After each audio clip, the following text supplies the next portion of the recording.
This all happened, by God, a quarter of a century ago, in the mid-1950s.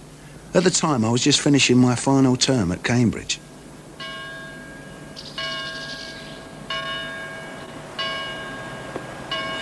I was one of that first generation of working-class grammar school boys who were beginning to inherit the posher universities. I suppose, looking back, we must have caused a good deal of dismay. The very architecture seemed as though affronted, and it was hard to believe, even after 3 years, that we'd been there as of right. The time had come to take stock of myself. I wondered if I was still recognisable at home. Would my old mates still want to know me?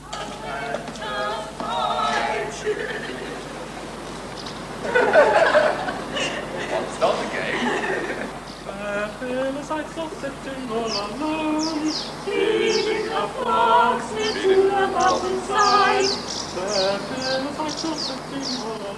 I couldn't afford to go to any May balls.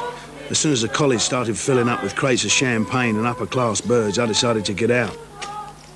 Well, I'd had my 3 years deferment from national service. It was time for real life.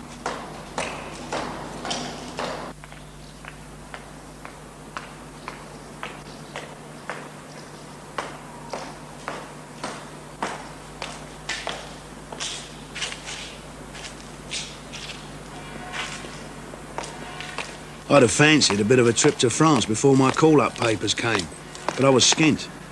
So first I'd have to put in some hard graft on the buildings like I did every holiday. Every penny was going to count. Well now, Percy, this is going to be surplus to requirements. Oh, thank you very much, sir. What's it worth then? $1? All right then, 4 and a 10. 4 and a 10. Well, all the very best, sir.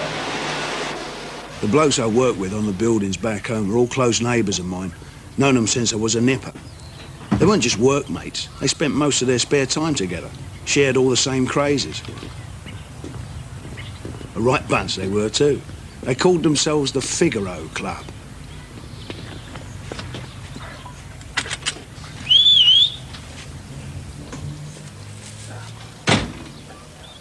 For all the fancy education I'd had, the Figaro still treated me as a mate, even though they'd long since taken to calling me College.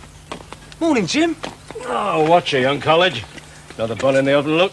Back again then, College. Nothing better to do, has he? Hey, his bleeding ears have grown since we've seen him. Yeah, you've not changed any, you pissy-ass buggers. Morning, guys. Hiya, Hen. Like your hairdo, Glamour. Go on. No, I mean it. Suits you. And what about me jumper? That's new too. Knock your eye out. You're naughty. You are getting a big lad. Been enjoying yourself, have you? Try my best to, when I can. Yeah, I'll bet you do. Jim's rabbit's looking well. I bet them stuck-up little bits have to watch it when you're around, don't they? What little bits? Them. Up at that Cambridge. Oh, don't know what it's for, them. Oh, no. I let my heart fall into careless hands. The Figaro Club was a kind of secret society with its own peculiar, stringent code of morality and behaviour. The very reason for taking the name Figaro was a closely guarded secret, which, even to this day, I would feel nervous about divulging. What's this got to hear? Oh, the other one? I felt closer to them than I did to my university friends. I felt secure with them, spoke their language. I knew where I stood. They, in their turn, saw in me, I guess, all the opportunities realised that they themselves had never had. They revered what they called book learning. And my book learning gave me influence among the Figaro Club and earned me gratifying respect. Hello! And then full of scraps lately.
Figaros were an eccentric and ill-assorted gang, steadfastly loyal to each other and implacably exclusive. Although in some particulars they never seemed quite to have grown up, their style was exactly suited to my taste. There was old Ned, the drained brain of West Sussex, who survived the Battle of the Somme in the Great War only to spend the rest of his life in trenches. And Chick, scarcely older than I was, though he had a wife and 3 babies to support on his bricky's wages. The ferret fancier was Terps, painter and glazier and foul teddy boy, who lived on fish and chips and strawberry jam sarnies. Breakfast coming up. Here we are. Finally, there was Big Jim, our chief, the handiest chippy on the south coast, who could bash more floors, hang more doors and get through as much first and second fixing in a day as your ordinary wood butcher got through in a week. During the long layoff from manual work, obviously my hands had become tender. But as if my last knocking off time had been only yesterday, I soon fell back into the old rhythms of bumping out scaffolds, mixing pug and deliciously stopping for a roll-up of Black Beauty shag. I wondered whether the lads of the Figaro Club still got up to the same old tricks at dinner time.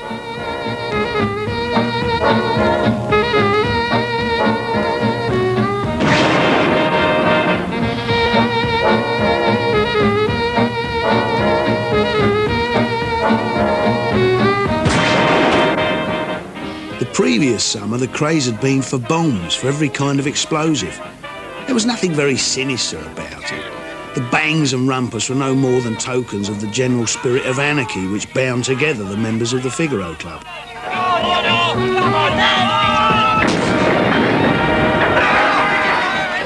And yet, I couldn't help feeling a little nervous. It was I, after all, who'd done all the research into the explosives, and I did feel a sense of responsibility.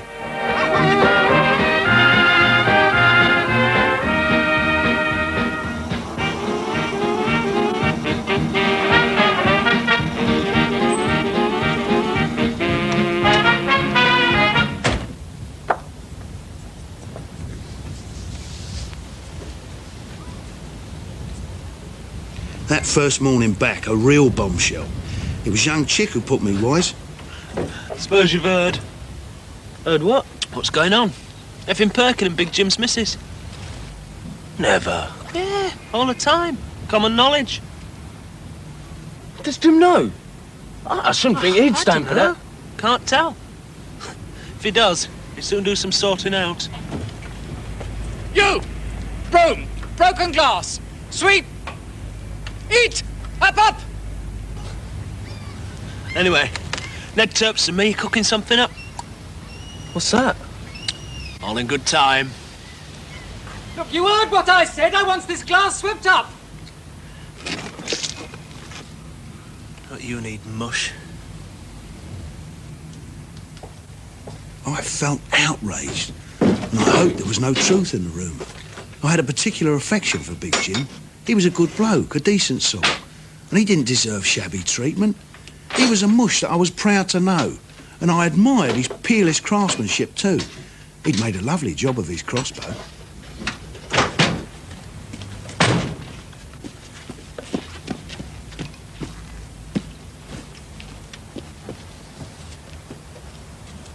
The previous summer, Jim had got me to take him to the public library to show him how to research things for himself. Challenging things, like making this crossbow. Now, a year on, it was hard to accept that my old pal was being deceived by a jumped-up nobody such as Harold Perkins.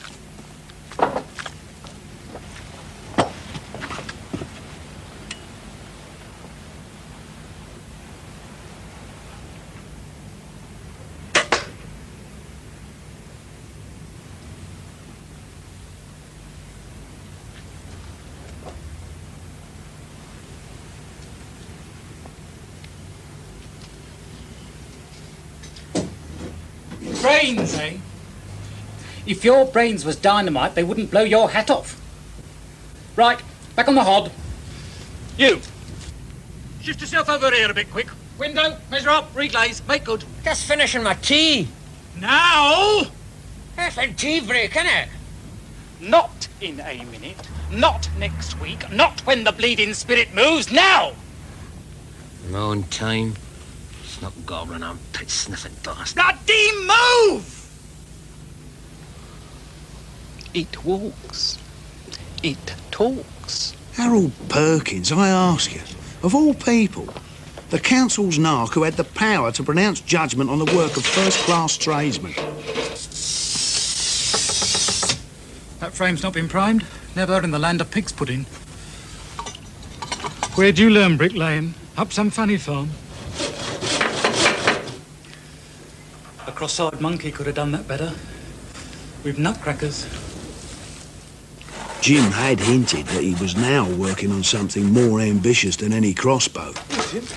How's this other job of yours going then? Can't have any secrets, can I? Tell you all in good time, don't fret. Something a bit special, I'll say that. Oh, you told me, Jim. Christ, it was me. Yeah, I know, mate. You'll be the first to know when I'm good and ready. When will that be? End of the week. Jim, I'm pissing myself to be in on it. End of the week, like I said. Only keep it dark from the other blokes. That's good sport. No use speculating, I have to be patient.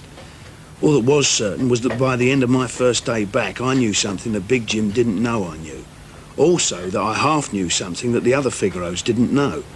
And Harold Perkins, presumably, still hadn't the faintest idea that anybody had got his number.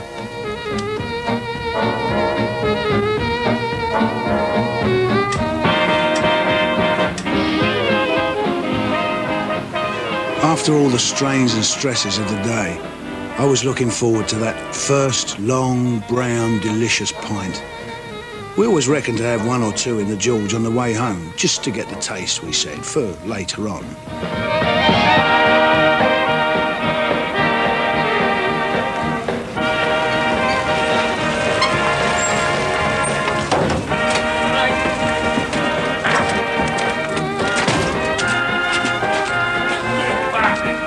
The George was the headquarters of the Figaro Club.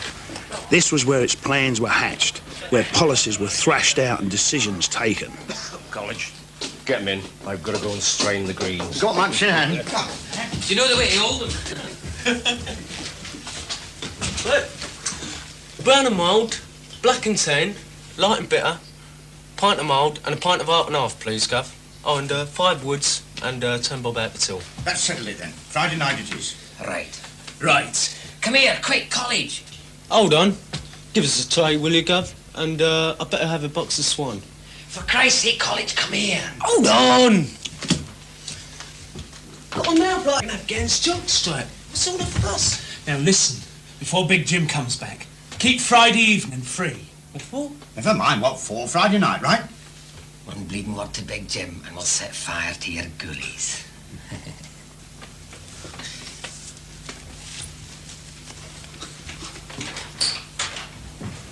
All right, you mum. Let's knock a few of these down. Right, let's be having it.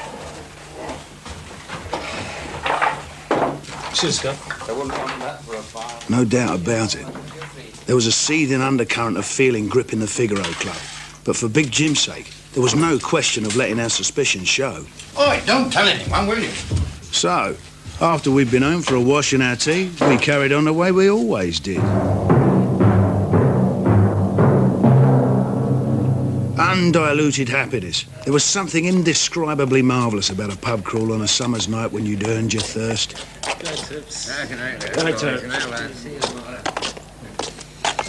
For my part, I didn't have a care in the world.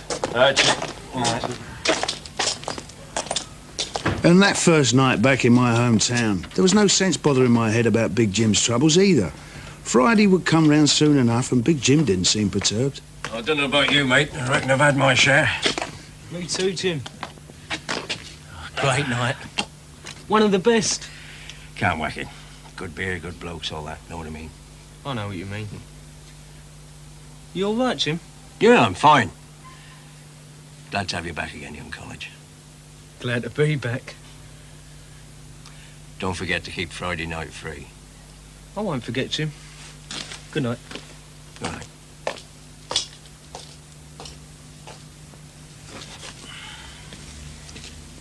This left me in something of a quandary. By the time Friday came round, I still hadn't worked out quite how I was supposed to keep the evening free for both Big Jim and the other Figaros. But promises were sacred to the club. They had to be kept. I wondered whether Big Jim had the remotest idea of what the others were up to. I felt troubled about this. It was a nice point of Figaro etiquette. Move any slower, Dreamboat, and you'll finish up in last Thursday. It struck me, moreover, that it wasn't just Harold Perkins who needed paying out. Somehow Jim's old woman ought to be made to atone for what she was doing behind his back. In fact, the more I thought about it, the more I came to the conclusion that Glad and Harold Perkins were a right pair. Fancy man, fancy woman. They were both pretty unappetising. Where'd that shovel come off? Noah's Ark? Only fit to shovel shit. It didn't seem worth the effort to conjecture any further, so I put it all out of my mind. As the afternoon wore on, and it got nearer to knocking off time, I filled the tedious minutes retrieving old scraps of poetry left over from so many years of studying English lit. Water, water everywhere. And all the balls did shrink. Water, water everywhere, nor any a drop to drink. The very deep did rot. O Christ, that ever this should be. Yea, slimy things did crawl with legs upon the slimy sea.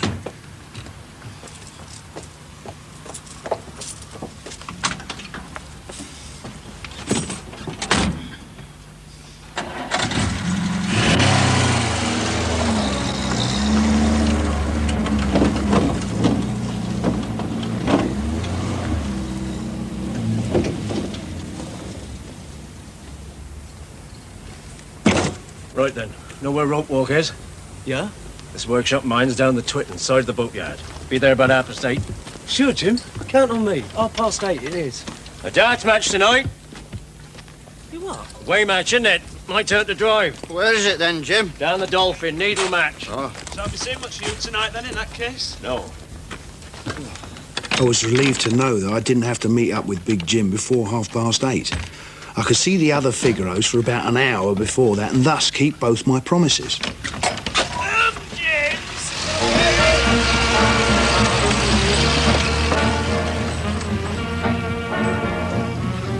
Since it was a Friday, we wouldn't have the usual Swifty on the way home, but would meet just after 7. This was the ritual. Friday night was ladies' night at the George. You needed a little more time to get spruced up. And besides, it was a peculiar masochistic pleasure to keep your thirst waiting just one night in 7.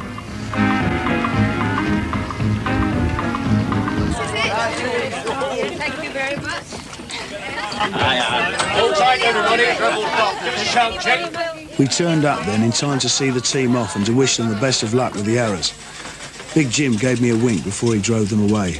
I understood what he meant. He'd be at the workshop at 8:30 as arranged, and there'd be plenty of time between then and chucking out time when he'd pick up the team and bring them home.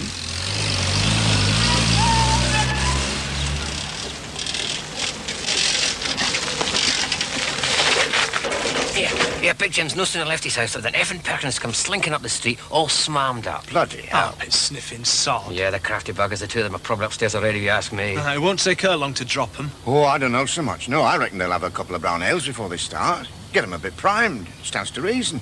You mark my words. I reckon we've still got time for another pint. Or 3.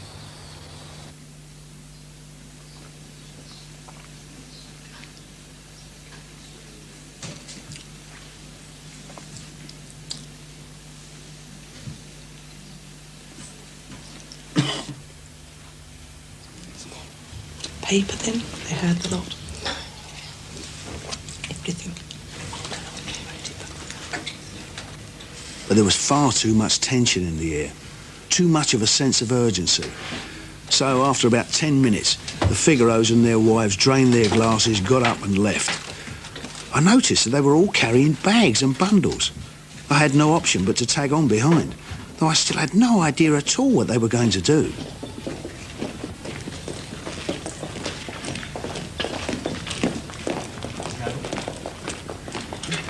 And in the next few minutes, I became more and more confused, as more and more people, men and women, perfect strangers to me, joined our bizarre procession through streets which led not to Harold Perkins' house, but rather round to where we all lived.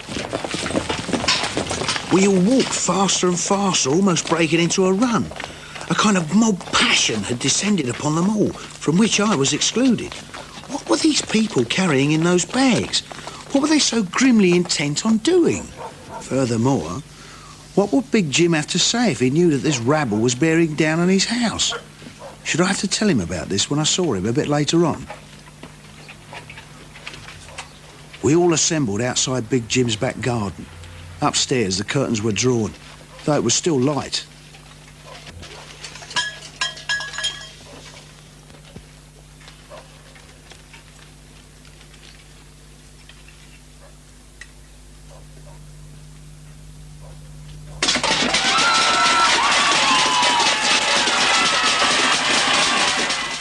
I'd heard about rough music, of course, and I ought to have twigged during the week what the Figaros had cooked up. They probably assumed that I'd know. On the other hand, I really thought that old custom had long since died out.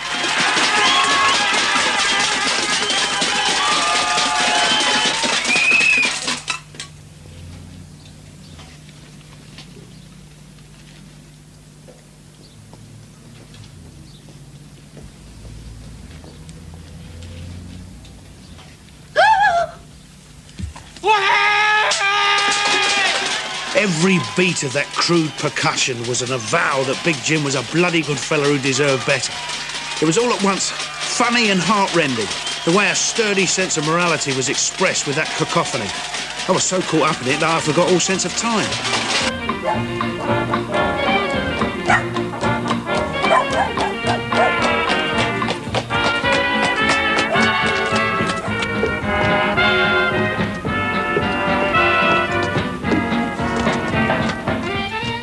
I ran like a good 'un and got to Jim's workshop at 8:30 on the dot. All right, young college. Let you and me go teach that bastard Perkins a useful lesson. Oh, it's Steve, Jim. Show the sort of thing or two about what good workmanship's all about. What have you got there? Bloody hell! Big Jim had made a ballista, for God's sake. A Roman ballista. Just like the one we'd found drawings of in that book in the public library.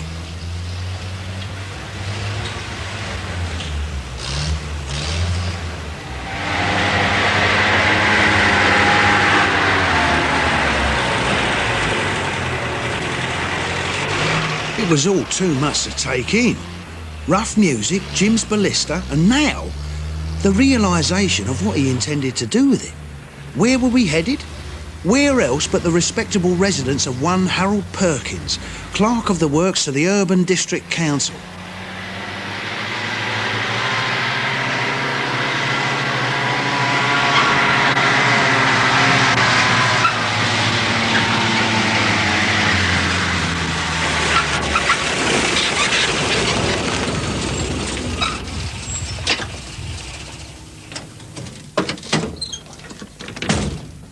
Once at our battle station, opposite Harold Perkins' desirable property, Big Jim, brisk as a three-badger CPO, appointed me his number 2 gunner. Right, hook her up, college. I did as I was told, though not without a nagging sense of responsibility. How could I have guessed, when I encouraged Jim's taste for book learning, that it would have culminated in this? Okay.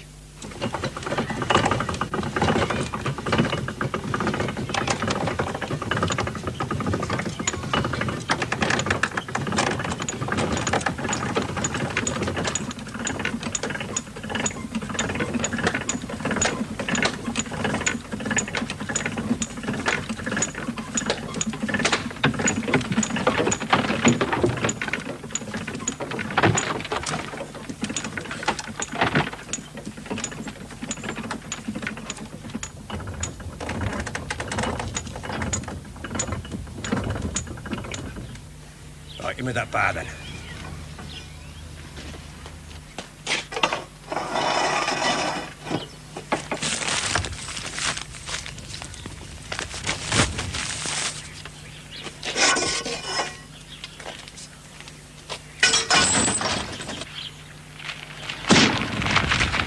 Christ, Jim! Bloody old Jim, you're a pearl! Right, college, topside and wine. Chop, chop. Right.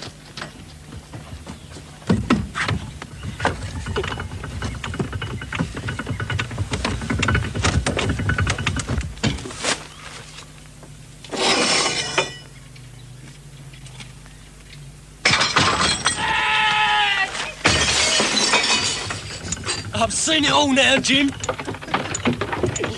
Never believe it. You had me bursting fighting clapper.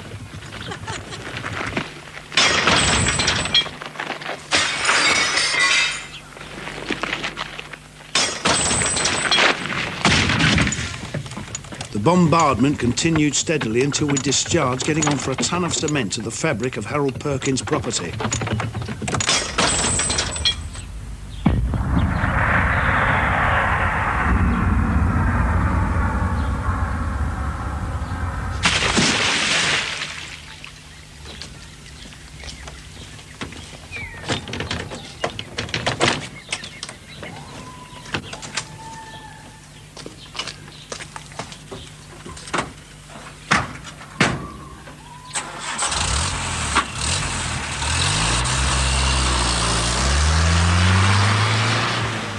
It was all over bar the shouting. Leaving the battleground behind us, we made tracks to pick up the darts team. With any luck, they'd have won the gallon.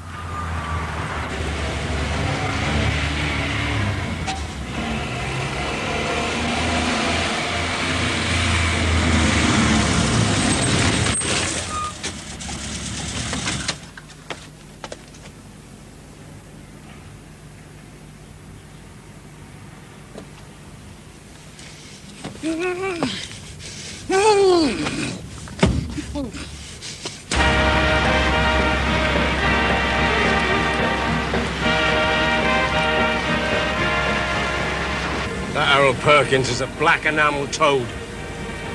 I got sick to death of him. Send it back perfectly good work over again. That's what I done it for. You understand that, don't you, College? I understood, all right. And Big Jim understood that I understood.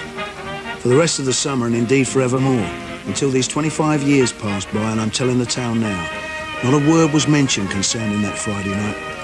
Big Jim and I knew what we knew. Harold Perkins and Glad knew what they knew. The other Figaros knew what they knew. That's how we went about things in those far-off days at the Figaro Club, before the world turned lax and sour.